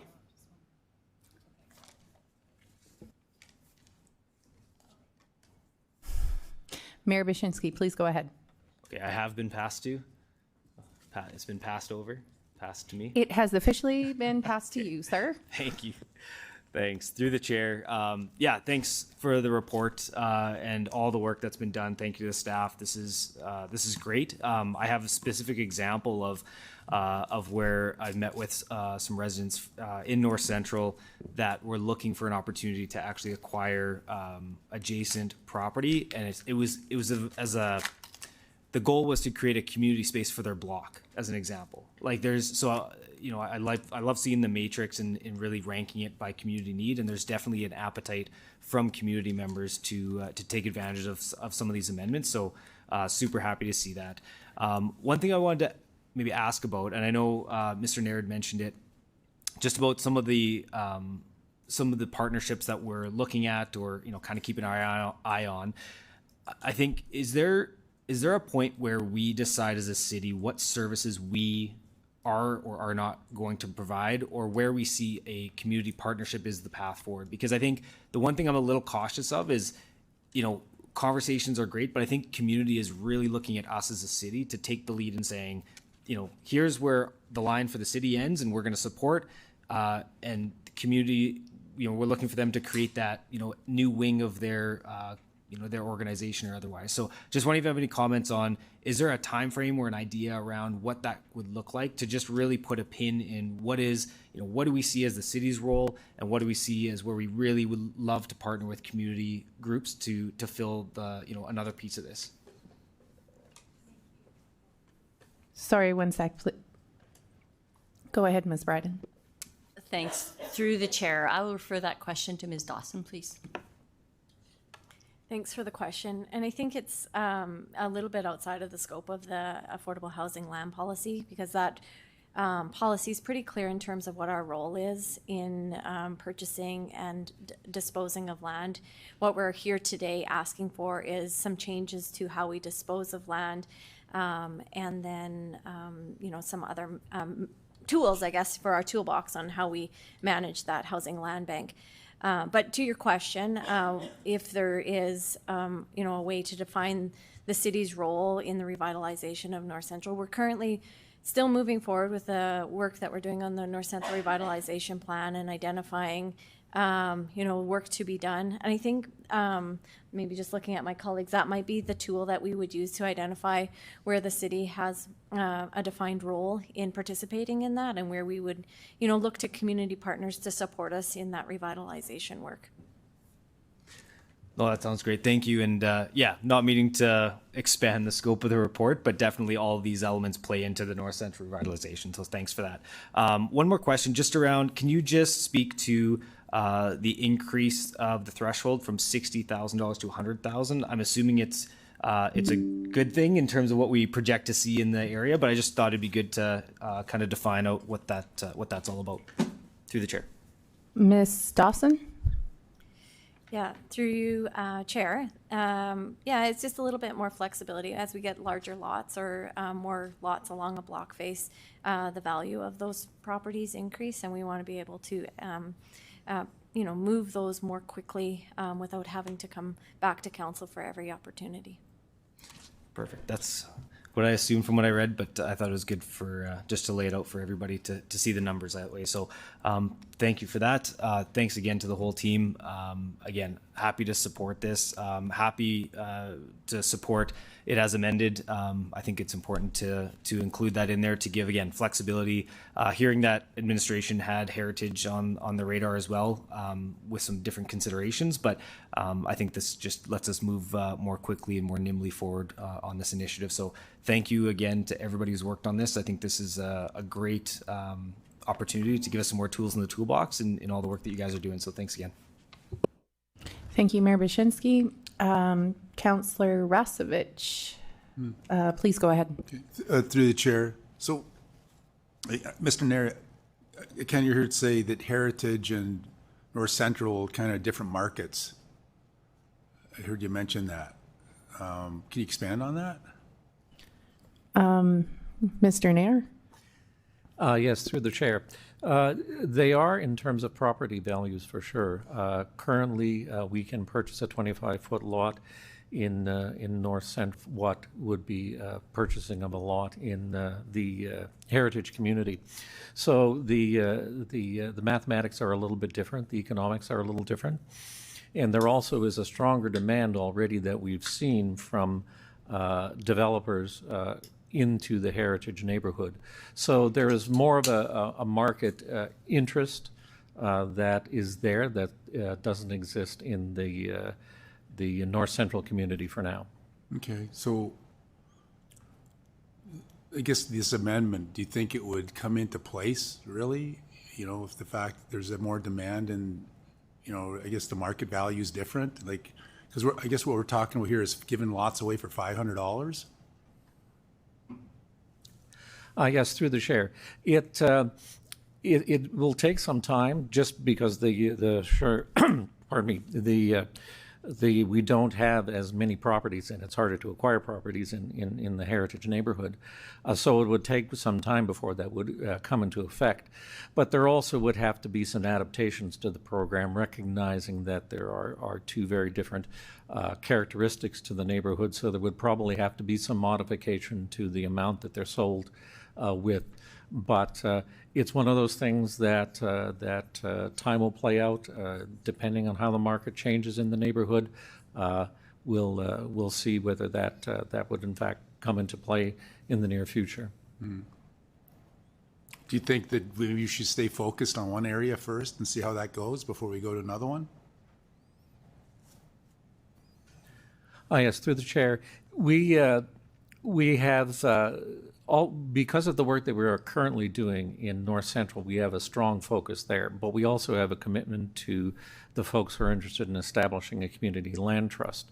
So for now, a heritage is something that is part of our current workflow, although it's not a significant part of it at this moment. That may change in time. But currently, we do have the obligation to make sure that there are properties available for a community land trust should one form in the heritage neighborhood. So, but that's something you're already part of the program? So you kind of just sort of said, I thought I heard you say it's already kind of part of what you're doing. Yes, through the chair, that's correct. That's part of the work that we are doing. Okay, so this amendment's not really necessary, right?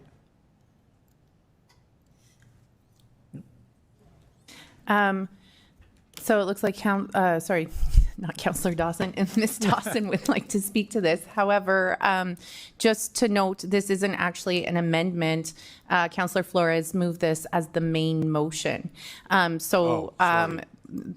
somebody, I just spoke with the clerk about this. Well, I'll pass it over to Ms. Dawson, but should you wish for it to not be a part of the main motion, you could move an amendment to remove it as part of the main motion. And I don't know if there's more to, shouldn't, okay. So I will pass it over to Ms. Dawson. Thank you. Through the chair, I just wanted to clarify that our program right now includes North Central and Heritage. Oh. We're acquiring properties in both communities, and the land bank is available for both communities.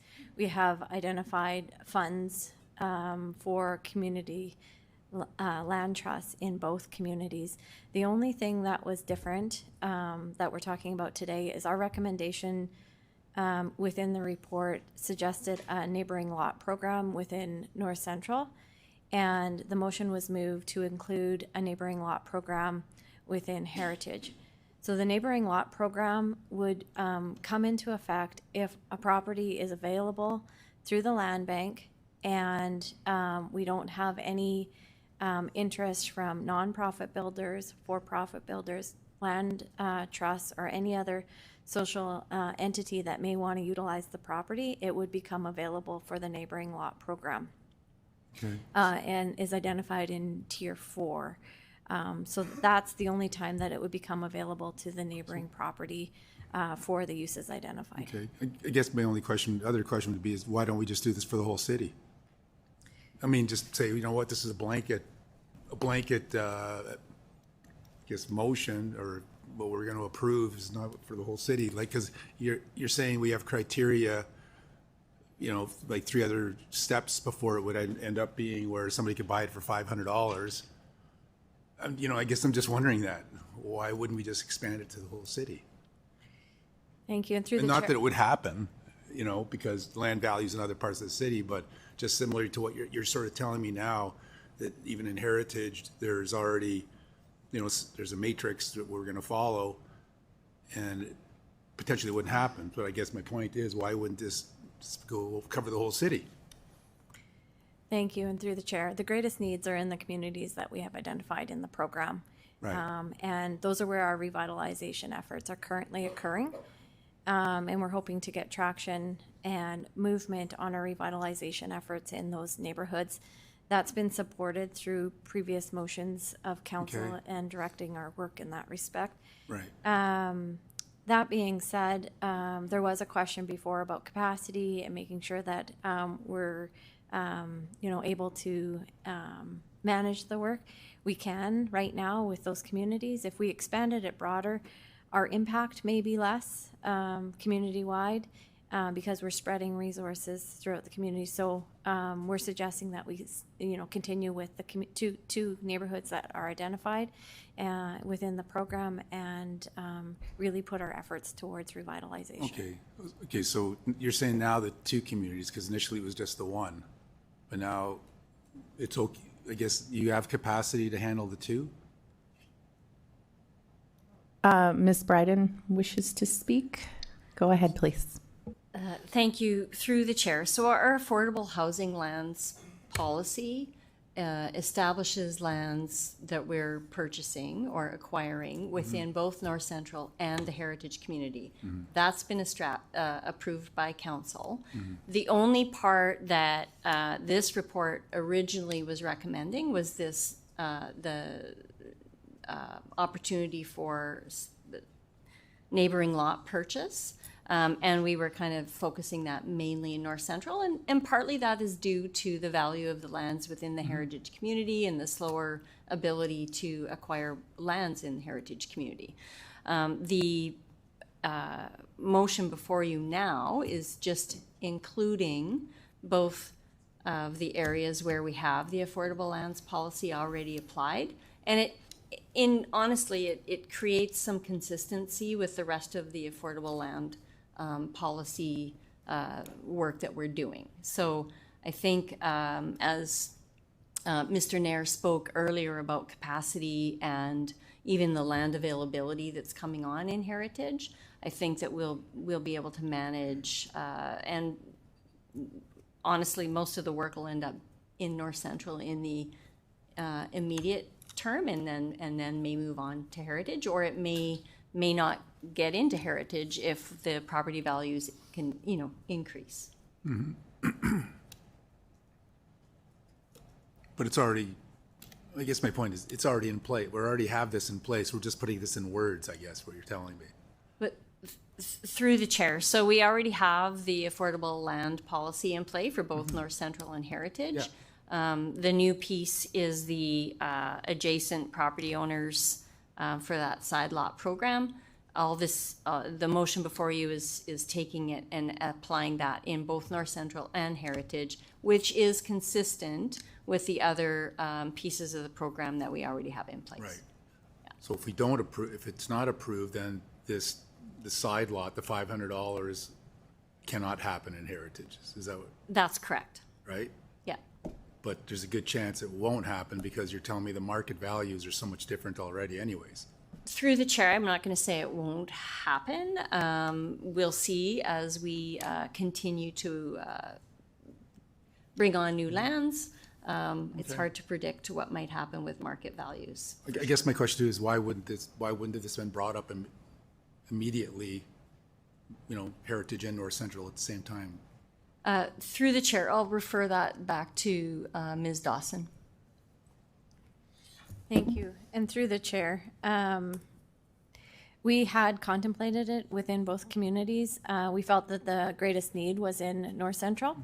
And for all the reasons that Ms. Bryden had identified, we didn't necessarily think that the land values would afford us the ability to use the program.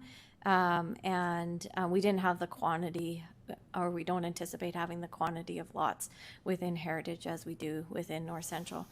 The outcome of having it within North Central would be that the lots are maintained and cared for, regardless of if there is interest for construction of a new home on there. Okay.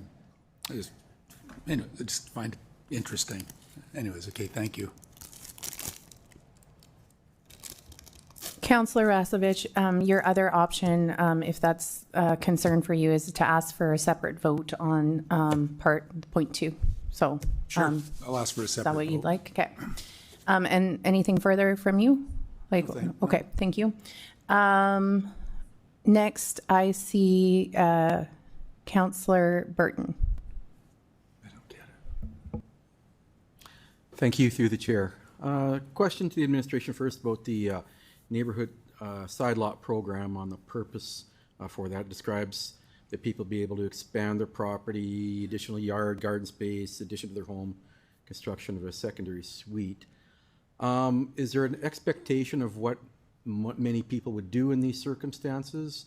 That you think predominantly people will want garden space or want to add something on or put a garage up, whatever type of thing. I'm just wondering if there's any kind of expectations on what uptake might result in. Through the chair, I think I'll flip this one to Mr. Pradnuk, who has been heavily involved in these conversations with community. Mr. Pradnuk, go ahead. Sure. Through the chair, the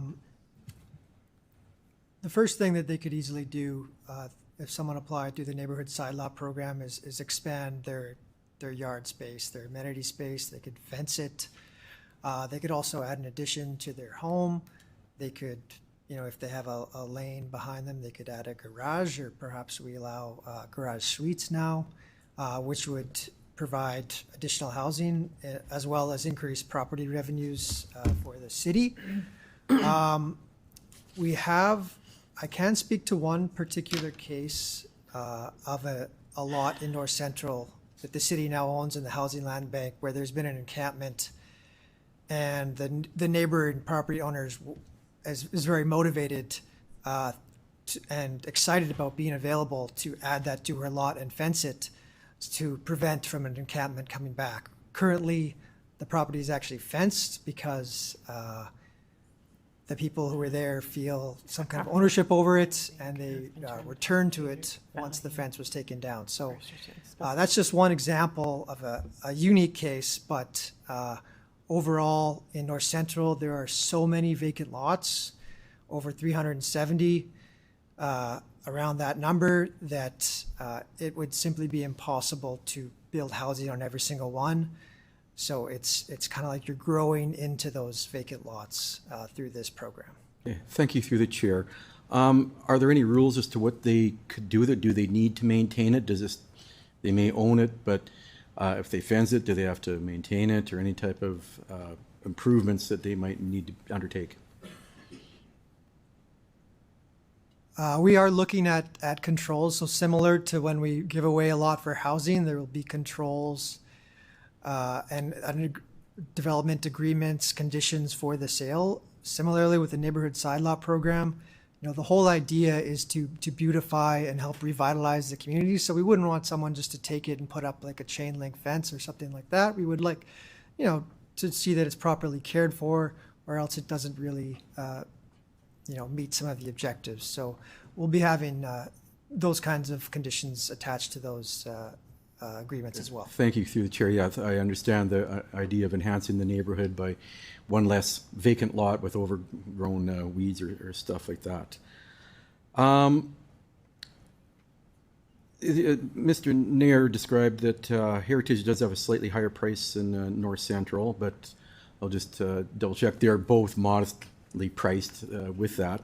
And so by adding the Heritage neighborhood to the program, might this produce more opportunities, because perhaps some people that are looking to enter the market might buy a house or use the property in Heritage versus North Central, for example, that there might be more opportunities by including the Heritage neighborhood? Who would like to take that? You can just raise your hand. Okay, Ms. Dawson, please go ahead. Yeah, through the chair. So the Heritage neighborhood is already in the program. The only adjustment that we're looking at is including the side lot that Mr. Pradnock just described into the Heritage community. So that opportunity, if passed by council, will also be available within the Heritage neighborhood as well as North Central. Perfect. Thank you. No more questions.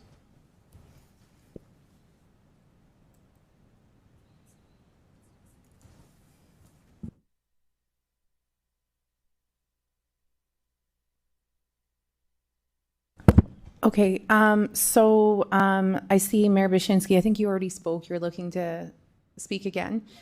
Before that, I have a couple questions. So just to clarify, what I heard in terms of the inclusion of Heritage is that it creates an opportunity, that it creates some flexibility, additional flexibility.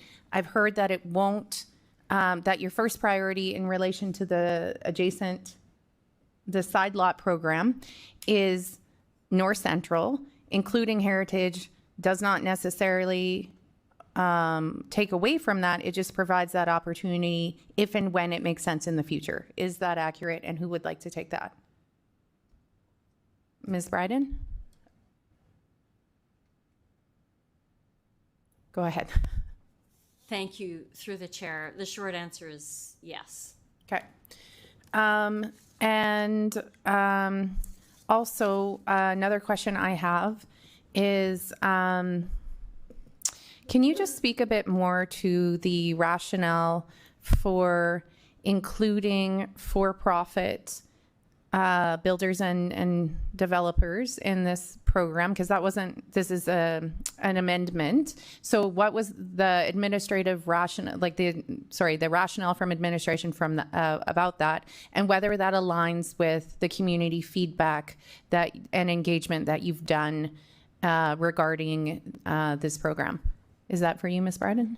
Yeah. Okay, thanks. Thank you, through the chair. I'll start, and then I'll refer this one to Mr. Pradnock as well. But since this policy was approved, it's become clear, we're taking on a lot of the parcels within the land bank, and the capacity of affordable housing providers is just not there. We're looking at the probability of being able to maybe develop like 12 lots a year. And so in order to help to kind of speed up some redevelopment of housing, we feel like this is an appropriate amendment. I would also like to add, it's really important in a neighborhood to have a variety of housing types, which includes housing and various types of affordability factors. In relation to feedback and any further comments, I'll refer to Mr. Pradnock. Thank you, through the chair. The housing branch in particular hasn't received any opposition, I don't believe, to expanding to for-profit builders. It's really to help build that capacity in recognition of how many lots are in the land bank and how many lots will be added. Just today, we have received approval to go after real estate. We'll be going after an additional 57 properties in North Central. Our tax and assessment has discovered a new process where they can acquire properties in arrears through an expedited process that the city's never used before. So there's some innovation there. So we can add a bunch of properties more quickly through there. As Ms. Bryden was alluding to in terms of building more complete communities, I'm sure we're fairly familiar by now with the housing as a continuum, that concept, everything from emergency shelters to market housing. All the most successful examples of community revitalization, Regent Park in Toronto, for example, takes a mixed income approach. So, of course, due to the need in North Central and Heritage to a bit of a lesser extent, the priority is affordable housing and deeper affordability in particular. And that's reflected in the hierarchy tiers and also how we will evaluate expressions of interests. But having said that, we do want to allow for mobility within a community. So, you know, if somebody in North Central who loves their community wants to move into a bigger house, we don't want to force them to have to look elsewhere. Also, allowing mixed income projects that for-profit builders could support, the rents from those market units can help subsidize the provision of more affordable units. So in a sense, allowing the for-profit builders to participate will help build more affordable units. Thank you. And you spoke a bit to the hierarchy, which I think is also intended to ensure that we are still prioritizing, like I see first community land trust, second nonprofit indigenous governments, tier 3 is for profit. So if there are concerns in relation to the inclusion of for-profit providers, the fact that there is a hierarchy and they're, you know, where they're situated within the hierarchy should ensure that we are still prioritizing appropriately. Is that accurate? I don't know. Is that for you, Ms. Bryden? Okay. Thank you. Through the chair, that would be accurate, yes. Okay. Again, appreciate the work that has occurred and the thoughtful consideration to bring these amendments forward and the commitment that I clearly see from administration to prioritize revitalization in our inner city and, you know, North Central, yes, but just the inner city period. So thanks again for this work. And sorry, just one sec.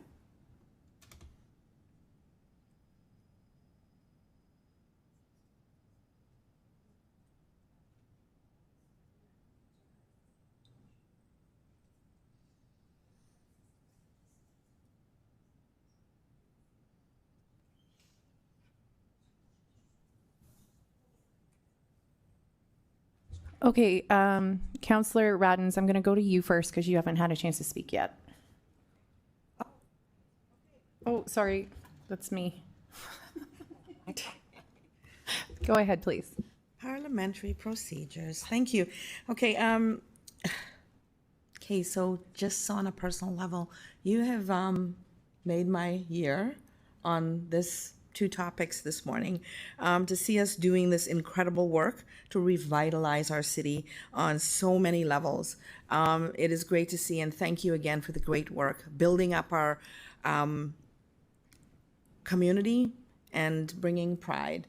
So that's the ultimate goal. And so it was one of the things, you know, I talked about on the campaign trails and how do we see beautifying and improving our city. And so here we are.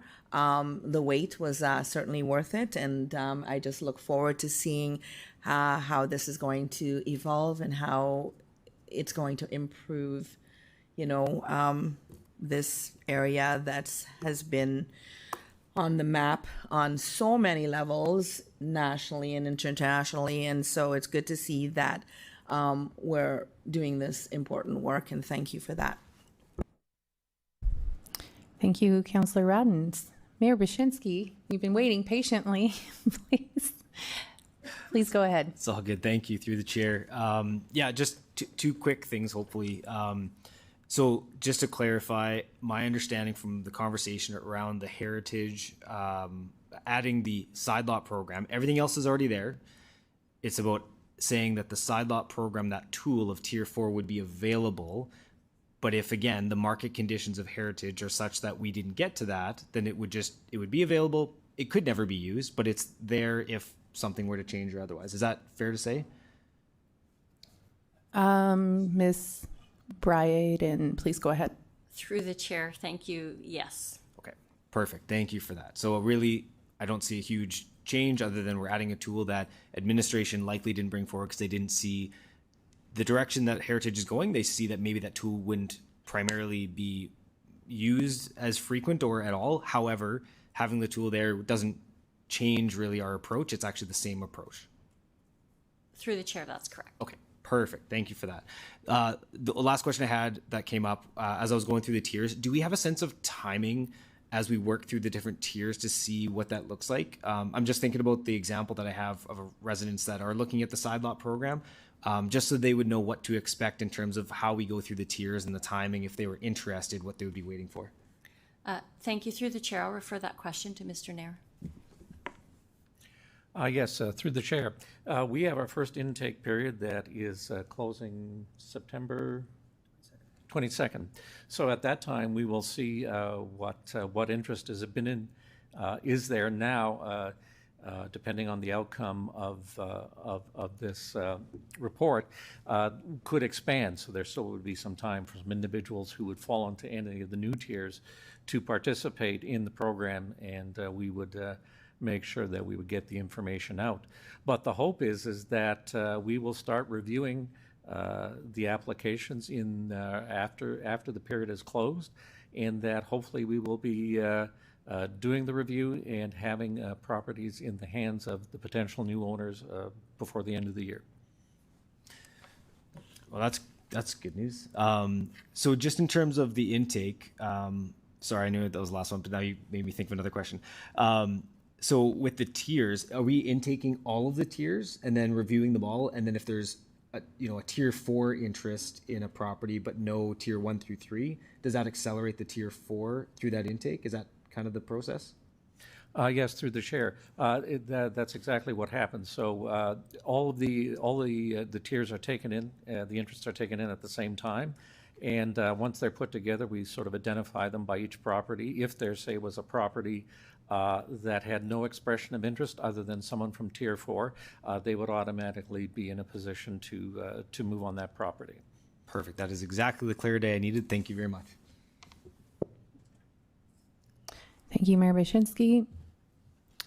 Councillor Rasevich, you wish to speak again. Please go ahead. Yeah, just through the chair. So let's just keep it one vote, okay? Yep. That's everything? That's it. Okay. I don't see others in the queue to speak. Councillor Flores will have the opportunity to close debate. Seeing no other speakers. Councillor Flores, please go ahead. Thank you. Through you, Chair. Again, I think as everyone said, thank you for this report and thank you for all the great work that has been done on this. I see a really positive trend in policy being developed to uplift our communities and revitalize our neighborhoods. And it's all been really thoughtful and strategic. And I think that's a great start to what I think is going to be looking back when we see these incredible neighborhoods revitalized and folks there feeling like they're, as a delegate said earlier, sometimes people don't feel like they're part of the city. And we want to move away from folks feeling that way.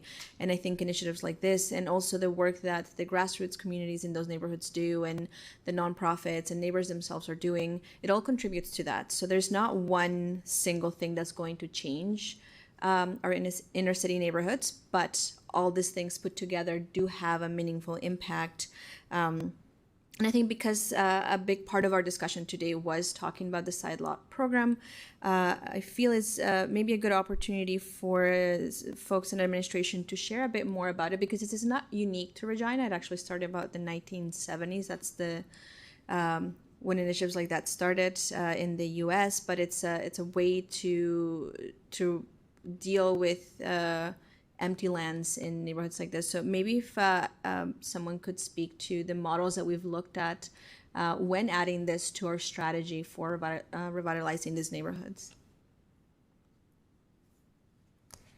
Who should I pass that to, Ms. Bryden?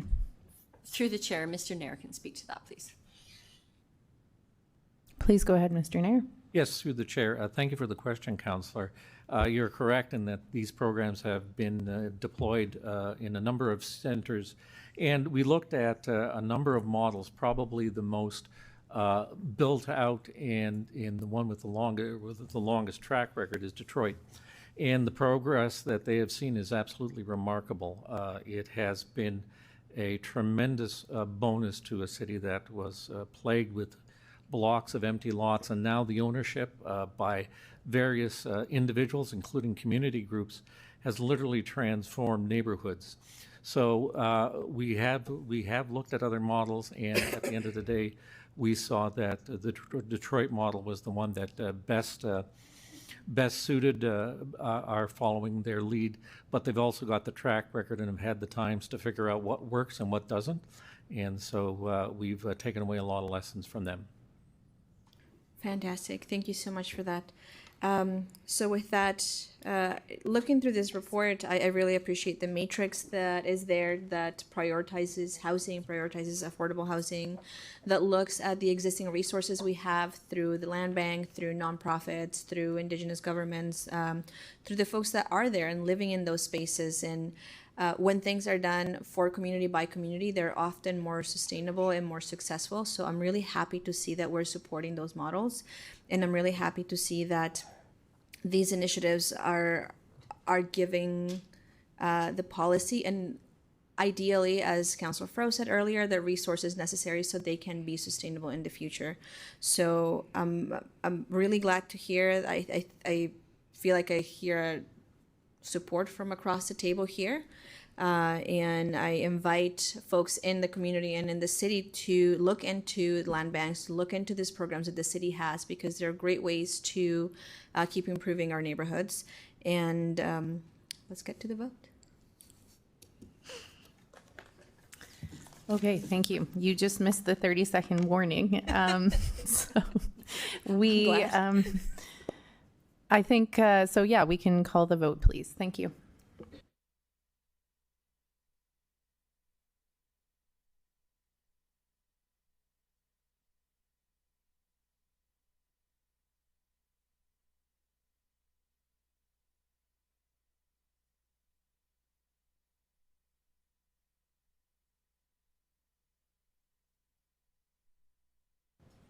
Through you, Deputy Mayor, the motion is carried unanimously.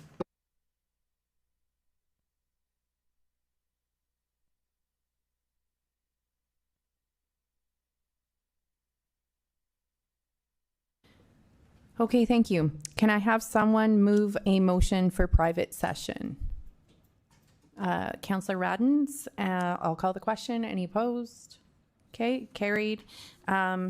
We're going to need to recess for 15 minutes, so that brings us to 11:50.